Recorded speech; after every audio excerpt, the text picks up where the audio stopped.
I thought I'd do a little video since there seem to be some questions about this front suspension I'm running, and also there's not a lot on YouTube that doesn't come from Speedway Motors themselves. So this is the Speedway Motors G-Comp universal front suspension.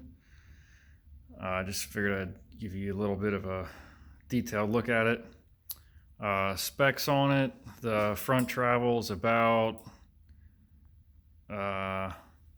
7.5 inches at the wheel.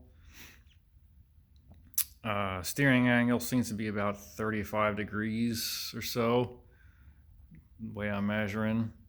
A few things I like about it to start off with: it seems to be built really well.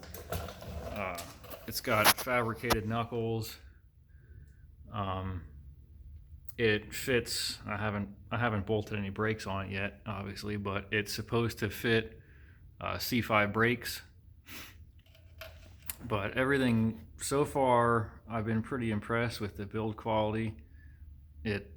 Everything looks pretty nice. I don't have many complaints on that front. It has bolted on steering knuckles, which is nice. I like that. That way, if you want to modify steering geometry, it's pretty easy. A lot of the kits are cast knuckles, and you can modify them if you really want, but the welded stuff makes it a lot nicer. A lot less error or risk factor there. And also it's pretty adjustable. You can see they give you bags of these guys, different thickness plates that sit in your cross member, between your cross member and your arm, to space it out. And then they give you pucks here.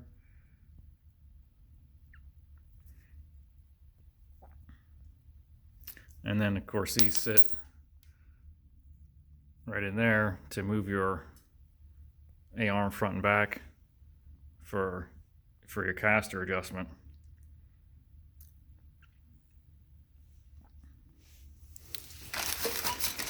So there's the bag of match sets.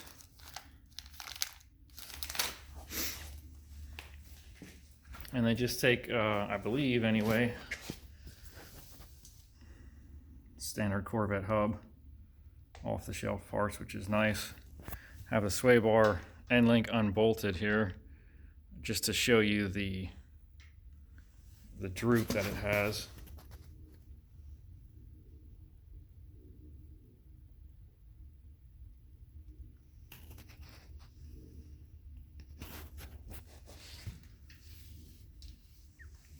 But you can see the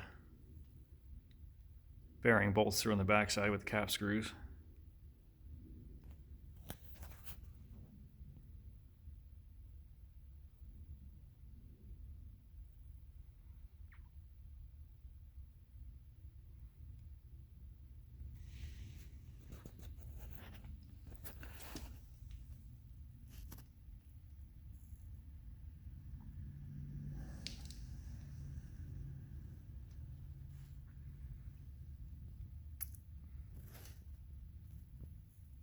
I believe it is a Ford T-Bird rack, stock factory Ford rack, I believe.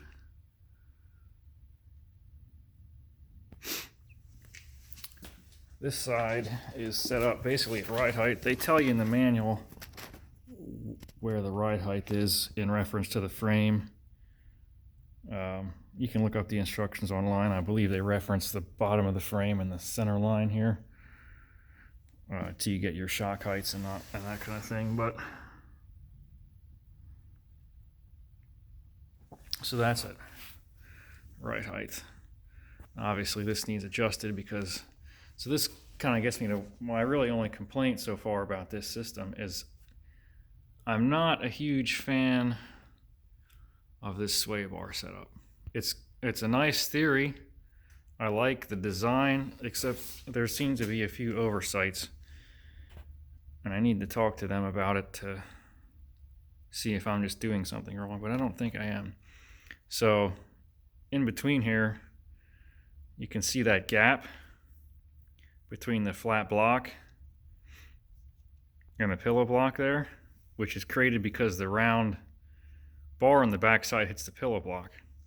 So over on the other side, I have this pushed out a little bit. You can see there's just plastic bushings in these pillow blocks that the sway bar rides on. Well, it looks to me like the idea is that you slide this arm over against the pillow block to hold this plastic bushing in. There's nothing else, there's nothing retaining those bushings, and they just slide into those pillow blocks. And then you can see they slide in, that's the back side of it, they slide in from the outside of the frame rails here. And there's a flange on it, so it can't slide out that way too far. Well, because of this radius here on the back side, which, you know, it's all nicely welded and everything, looks sweet, but because of that radius, you can't slide the arm over flat up against the inside of this block, and it would allow that plastic sleeve to slide out a little bit. The other issue I have is, you can see right here, and again, this is at full droop, so it's not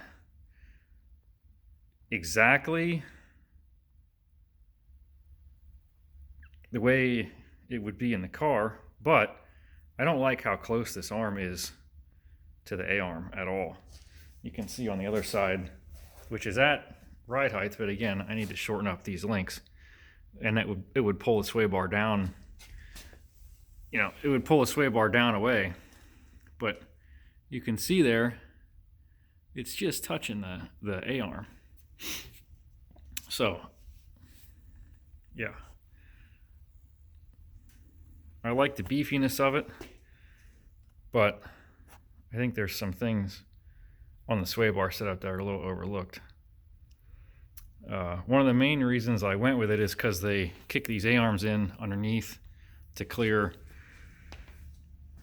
wider tires, and this, you can see the sway bar is kicked in that way too, so you can clear more tires that way, more wheels. So yeah, overall, I like it. Good adjustability, seems to be good build quality. The price is really pretty good, it seems to me anyway, for what you get compared to what you can spend for some of the Mustang 2 kits. This is not Mustang 2 based. This, I believe anyway, is custom built. Custom design. They call it their Unser geometry.